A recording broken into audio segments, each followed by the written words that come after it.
Mungkin kita berkata, Yerobeam, Yerobeam, kenapa kamu nggak bisa mengikuti aja sih apa yang Nabi Ahia kasih tahu kepada kamu? Kenapa kamu nggak bisa setia kepada Tuhan? Tapi ngomong kepada Yerobeam, gampang. Tapi kalau itu dibalikkan kepada diri kita, belum tentu kita bisa melakukannya. Karena ternyata Yerobeam tidak melakukan perintah Tuhan karena dia tidak beriman. Kalau seseorang tidak beriman kepada Tuhan, bagaimana dia bisa diharapkan untuk mengikuti perintah Tuhan?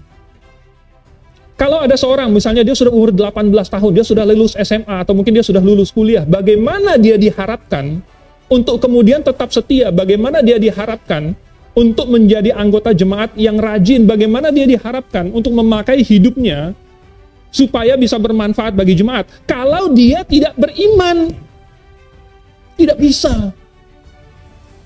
Mau dari kecil dibawa sekolah minggu, tetapi kalau dia tidak pernah bertobat, dia tidak pernah menerima Yesus sebagai juru selamat pribadinya, kalau dia tidak pernah mau hidup untuk Tuhan, bagaimana kalau nanti dia sudah lepas dari orang tuanya, dia bisa hidup untuk Tuhan? Bagaimana dia bisa mengikuti Tuhan? Tidak akan. Untuk menyenangkan Tuhan, harus ada iman terlebih dahulu. Dan itu Yerobeam tidak ada. Yerobeam pada waktu itu lari ke Mesir. Di Mesir ada firman Tuhan apa di Mesir? Tidak ada.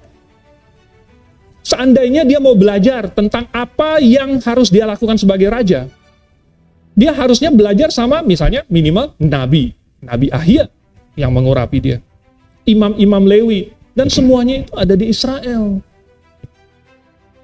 Dia pergi ke Mesir. Di Mesir nggak ada apa-apa.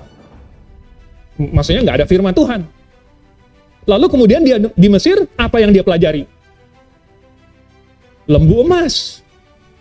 Penyembahan lembu. Makanya dia balik-balik ke Israel, bikin lembu emas. Gara-gara dia pergi ke Mesir. Orang yang berhikmat bisa melihat ini dan kemudian membandingkan dengan rencana masa depan dia sendiri. Saya mau kemana? Ada nggak gereja yang benar? Saya mau berjemaat tempat di mana anak saya bisa senang di situ, bisa diselamatkan di situ, tempat anak saya bisa bertumbuh di situ, melayani di situ.